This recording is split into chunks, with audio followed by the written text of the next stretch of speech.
మెడ నొప్పి మళ్ళీ బ్యాక్ పెయిన్ ఇవి రెండు ఎక్కువగా వస్తుందా? సర్వైకల్ మరి లంబర్ స్పాండిలోసిస్తో మీరు బాధపడుతున్నారా? హలో అండి, నమస్తే. నేను డాక్టర్ కుము, డాక్టర్ కే హోమియోపతి, కాచిగూడ బ్రాంచ్. నార్మల్గా మెడ నొప్పి కానీ బ్యాక్ పెయిన్ వచ్చినప్పుడు ప్రాబ్లం అనేది సర్వైకల్ మరి లంబర్ స్పాండిలోసిస్ అనేది చాలా కామన్గా చూస్తుంటాము.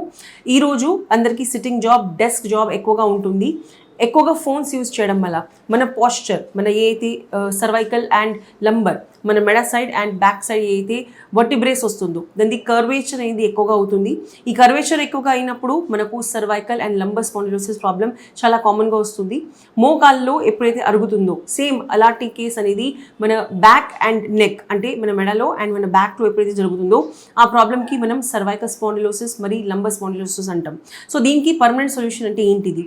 కరెక్ట్ అయిన దీనికి ఫిజియోథెరపీ ఎక్సర్సైజెస్ చేయడం చాలా చాలా ఇంపార్టెంట్. కూర్చున్నప్పుడు కరెక్ట్ పోస్చర్ మెయింటైన్ చేయడం. నార్మల్గా మీరు ఎక్కువ అవర్స్ వరకు కూర్చొని జాబ్ చేస్తున్నారు, డెస్క్ వర్క్ ఉన్నదంటే ఎవ్రీ 20 minutes to 30 minutes మీరు అలారం పెట్టుకొని మీరు ప్లేస్లోకి వెళ్ళి మీరు నిలబడండి, వాక్ చేయండి అండ్ మళ్ళీ కూర్చోండి. కంటిన్యూస్గా సిట్టింగ్ ఉంటే సర్వైకల్ అండ్ లంబర్ స్పాండిలోసిస్ అంటే neck pain and back pain చాలా కామన్గా జరుగుతుంది. ఈ ప్రాబ్లం వచ్చినప్పుడు మీకు సర్వైకల్ అండ్ లంబర్ రీజియన్లో ఏదైతే నరాలు, స్పైనల్ నర్వ్స్ ఏది పాస్ అవుతుందో నార్మల్గా అది డ్యామేజ్ అవుతుంది, కంప్రెస్ అవుతుంది. ఈ కంప్రెషన్ ద్వారా మీకు చేతుల్లో, కాళ్ళలో తిమ్మిర్లు అనేది చాలా కామన్గా వస్తుంది. తిమ్మిర్లు వస్తున్నాయి అంటే మీరు చాలా అడ్వాన్స్ స్టేజ్లో ఉన్నారు. ఈ తిమ్మిర్లు రాకుండా ఇది స్టార్ట్ అవ్వక ముందు మీరు ఎప్పుడైతే నార్మల్గా చాలా చిన్నగా మీకు బ్యాక్ పెయిన్ ఇంకా నెక్ పెయిన్ వస్తుందో అప్పుడు మీరు వెంటనే డాక్టర్ కేర్ హోమియోపతికి కన్సల్ట్ అవ్వండి. మనకు స్క్రోల్ అయ్యే నెంబర్స్ మీద ఇనీషియల్ స్టేజెస్లో, స్టార్టింగ్ స్టేజెస్లో ఎప్పుడైతే ఉంటుందో మీకు పెయిన్ వచ్చినప్పుడు మీరు వెంటనే డాక్టర్కి కన్సల్ట్ అవుతే ఇది లాంగ్ టర్మ్ అనేది నార్మల్గా మీకు 100% రివర్స్ అనేది అవుతుంది. స్టార్టింగ్ స్టేజెస్లో ఈ ప్రాబ్లం అనేది మనం అడ్వాన్స్ కాకుండా అనేది జనరల్గా పర్మనెంట్ సొల్యూషన్ అనేది ఉంటుంది మన డాక్టర్ కేర్ హోమియోపతిలో. సర్వైకల్ అండ్ లంబర్ స్పాండిలోసిస్లో ఎప్పటికైనా కూడా సర్జరీ లేకుండా మీకు ట్రీట్మెంట్ అనేది హోమియోపతిలో అవైలబుల్ అనేది ఉంటుంది. First, second and third grades అనేది జనరల్గా దీంట్లో ఉంటుంది. ఫస్ట్ గ్రేడ్ అండ్ సెకండ్ గ్రేడ్స్లో నార్మల్గా మీకు ఎక్కువసేపు కూర్చున్నప్పుడు మాత్రమే పెయిన్స్ అనేది వస్తుంది. అంటే మీకు పెయిన్స్ ఓన్లీ మీరు వర్క్ చేసేటప్పుడు మాత్రమే మీకు వస్తున్నది. అలాంటప్పుడు మీరు నార్మల్గా ఓన్లీ అండ్ ఓన్లీ కొన్ని మంత్స్ ఆఫ్ ట్రీట్మెంట్ తీసుకున్నప్పుడు ఇది రివర్స్ అనేది అవుతుంది. అదే సపోజ్ మీకు అడ్వాన్స్ స్టేజ్ గ్రేడ్ 3లో వచ్చారనుకోండి, గ్రేడ్ 3లో నర్వ్ కంప్రెషన్ అనేది బాగా సివియర్గా ఉంటుంది.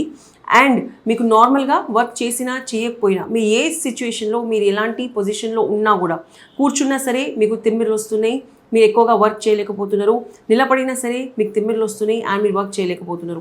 నార్మల్గా థర్డ్ గ్రేడ్లో సర్వైకల్ అండ్ లంబర్ స్పాండిలోసిస్లో కొన్నిసార్లు డాక్టర్స్ అనేది సర్జరీ అనేది చెప్తూ ఉంటారు. కాకపోతే సర్జరీ అనేది జనరల్గా 90% పేషెంట్స్ అనేది స్పెషల్గా స్పైనల్ కార్డ్లో సర్జరీ ఉన్నప్పుడు అందరూ భయపడుతూ ఉంటారు. కాబట్టి ఇలాంటి ప్రాబ్లమ్స్ ఉన్నప్పుడు డెఫినెట్గా మన హోమియోపతి అనేది వర్క్ చేస్తుంది.